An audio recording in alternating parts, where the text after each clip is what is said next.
Bismillahirrahmanirrahim. Assalamualaikum warahmatullahi wabarakatuh. Baik, kali ini pada pertemuan kedua kita akan membicarakan mengenai pendahuluan untuk psikologi sosial yang kedua. Pada pertemuan ini Ibu ingin menyampaikan review dari psikologi sosial yang pertama, karena untuk menyambungkannya perlu kalian memahaminya. Baik, kita langsung saja. Pengertian psikologi sosial. Jadi psikologi sosial itu merupakan suatu studi ilmiah mengenai cara individu berpikir atau think, merasa, feel, berkeinginan, desire, dan bertindak, act dalam situasi sosial. Lanjut ya. Secara terperinci, pengertian yang muncul dari definisi tersebut yaitu adanya studi ilmiah ya. Banyak cara untuk memperoleh ilmu pengetahuan. Psikologi sosial menggunakan metode ilmiah seperti observasi yang sistematis, deskripsi objek atau subjek, dan pengukuran untuk mempelajari kondisi-kondisi manusia. Di sini Ibu hanya mereview ya. Jadi untuk mengingatkan kembali. Kemudian yang kedua, cara individu berpikir, merasa, berkeinginan, dan bertindak.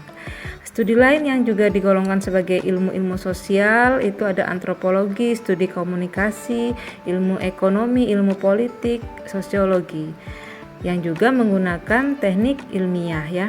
Ilmu-ilmu sosial itu berbeda cara dalam melihat perilaku. Dan psikologi sosial melihat perilakunya lebih luas ya, bervariasi dan dalam setting yang berbeda pula.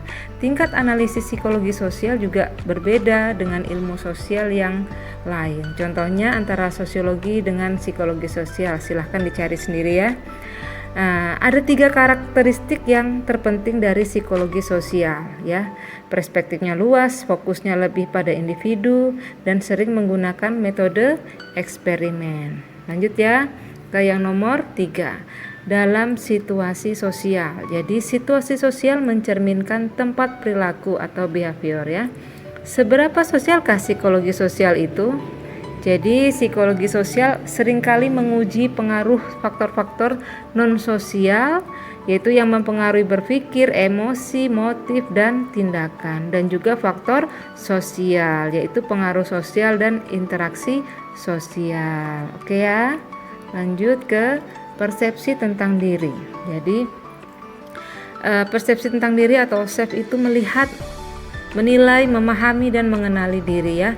Dengan mengenali diri sendiri terlebih dahulu, maka orang akan bisa menilai dirinya sendiri seperti apa gerangan dan pada akhirnya mempengaruhinya dalam membawakan diri di lingkungan sekitarnya.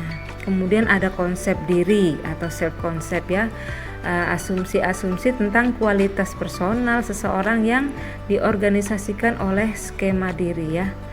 Harga diri atau self esteem merupakan penilaian atau evaluasi kita yang positif ataupun negatif terhadap diri sendiri. Kemudian ada presentasi diri atau kata lainnya manajemen kesan atau impression management. Itu merupakan proses ketika kita mencoba untuk mengendalikan kesan orang lain terhadap diri kita.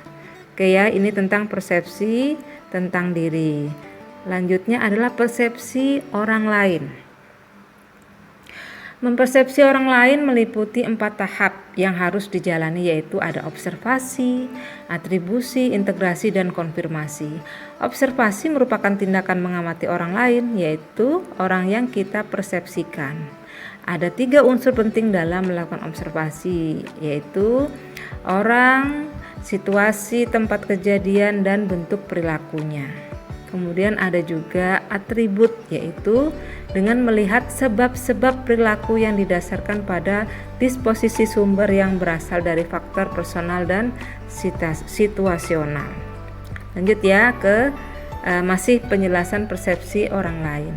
Ada integrasi, yaitu semua informasi digabungkan untuk melihat informasi secara akurat. Hasil dari proses integrasi adalah adanya kesan yang dibangun mengenai seseorang. Konfirmasi, yaitu memastikan apakah interpretasi yang diberikan kepada orang lain sudah tepat atau belum. Langkah ini sih kadang dilakukan, kadang juga tidak ya, tergantung dari keyakinan individu tersebut untuk memastikan keakuratan dalam menghasilkan kesan atau impression mengenai seseorang ya. Lanjut, persepsi tentang kelompok ya. Sara dan tindakan diskriminasi sosial lainnya berhubungan dengan bagaimana seseorang itu mempersepsi keanggotaan kelompoknya atau in-group dan keanggotaan kelompok lain atau out-group ya. Ada 3 konsep yang terkait, yaitu ada stereotype, prasangka, dan diskriminasi. Stereotype itu apa? Persepsi yang khas mengenai individu atau keanggotaan individu dari suatu kelompok tertentu. Teori yang erat untuk menjelaskan stereotip ini adalah teori kategori sosial, identitas sosial, dan teori homogeneyitas outgroup. Stereotip sulit diubah karena manusia sering membuat illusory correlation dan subkategorisasi ya. Contoh-contohnya pasti sudah kalian pelajari di psikologi sosial 1 ya. Lanjut, ini masih lanjutan tentang persepsi tentang kelompok. Ada di sini prasangka. Prasangka merupakan sebuah istilah yang digunakan untuk menjelaskan perasaan-perasaan negatif kita terhadap seseorang berdasarkan asal atau keanggotaan kelompoknya. Perasaan negatif ini karena pengalaman seseorang tentang kelompok tersebut dari pengalamannya ya. Perasaan negatif yang ditimbulkan tidaklah rasional karena perasaan tersebut tidak diverifikasi secara intensif terhadap orang tersebut. Jadi tidak dikonfirmasi ulang ya. Makanya dia tidak rasional jadinya pemikirannya ya. Kemudian ada diskriminasi, yaitu perilaku negatif yang diarahkan untuk melawan seseorang karena keanggotaannya dalam kelompok tertentu. Bentuk diskriminasi ini ada seksisme, rasisme, diskriminasi di tempat kerja, dan diskriminasi masalah gender ya. Upaya untuk mereduksi terjadinya stereotip, prasangka, dan diskriminasi melalui kontak antar kelompok. Ada the jigsaw classroom, dekategorisasi dan rekategorisasi, dan pengubahan budaya dan motivasi. Lanjut ya, ketertarikan antar person. Jadi ketertarikan sosial dapat disebabkan oleh berbagai sumber ya. Penghargaan yang diberikan oleh orang lain yang berinteraksi, karakteristik person yang membuatnya tertarik pada orang lain, dan faktor-faktor situasional yang memungkinkan orang lain saling tertarik ya. Ada pula di sini kalian mempelajari waktu itu hubungan intim atau intimate relationship. Jadi hubungan antar manusia yang intim dilandasi oleh 3 komponen dasarnya, yaitu keterikatan emosi, perasaan kasih sayang dan cinta, pemenuhan kebutuhan-kebutuhan psikologis, berbagai perasaan, dan mendapatkan jaminan dan ketergantungan di antara individu yang masing-masing saling mempengaruhi. Subhanallah ya, kita jurusan psikologi itu mempelajarinya sampai yang mendetil begini. Jadi kalau kita lulus tuh ya insya Allah kalau ilmunya masuk jadi individu yang positif lah insya Allah ya. Lanjut ya, ada perilaku menolong atau helping behavior ya. Perilaku menolong merupakan tindakan yang bertujuan untuk menolong atau memberi keuntungan pada orang lain. Menolong merupakan hal yang positif, namun terdapat beberapa kondisi di mana dengan menerima pertolongan dari orang lain dapat membuat kita terancam ya. Menolong orang lain pun memerlukan pengenalan terlebih dahulu siapa orang yang kita tolong. Jadi tidak asal menolong ya. Tetapi kalau hal-hal yang accident biasanya ya langsung aja begitu ya. Jadi ada proses kognitif yang terjadi sebelum respon menolong terjadi. Proses kognitif berarti ada di pemikiran kita ya. Sudah ada proses menimbang ya, memahami ya. Jadi adanya suatu kebijakan untuk memberikan suatu respon ya. Lanjut, ada perilaku agresi. Ini untuk perilaku agresi akan Ibu jelaskan lagi di psikologi sosial 2 ya. Jadi hanya sedikit aja yang Ibu tampilkan ya. Jadi secara umum agresi itu adalah suatu perilaku yang diarahkan untuk melukai orang lain baik secara fisik maupun psikis. Nanti akan kita bahas lebih mendalam di psikologi sosial 2 kali ini ya. Kemudian ada juga kalian sudah mempelajari pengaruh sosial ya.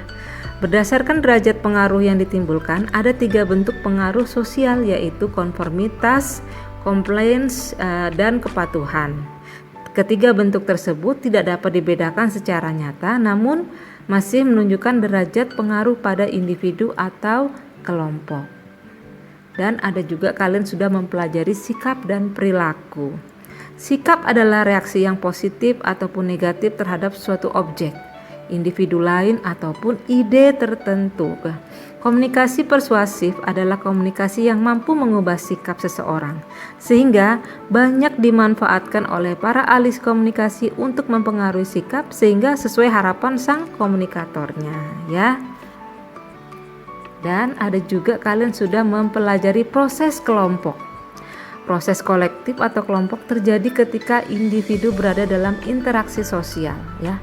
Secara internal, kelompok mempengaruhi dan dipengaruhi oleh perilaku anggotanya. Karakteristik yang penting dari kelompok adalah munculnya interaksi, ada tujuan, terstruktur dan norma kelompok.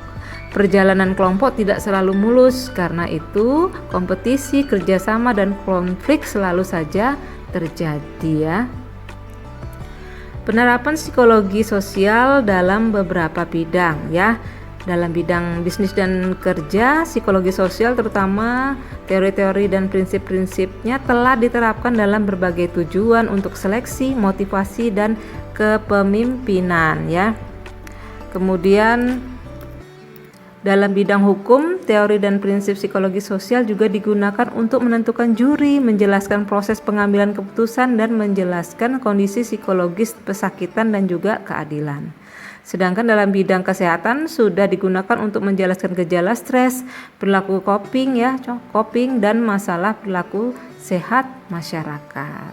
Nah, itu tadi ya materi yang kalian dapat di psikologi sosial yang pertama dulu ya. Jadi ini warming up, silakan dibuka-buka lagi untuk menyambungkan ke psikologi sosial 2 ya. Karena memang di psikologi sosial 2 ini ada prasyaratnya kalian semua sudah lulus di psikologi sosial 1. Oke, sekian dari Ibu. Kita jumpa lagi minggu depan dengan materi inti dari psikologi sosial 2 ya. Selamat belajar dan sehat selalu ya. Wassalamualaikum warahmatullahi wabarakatuh.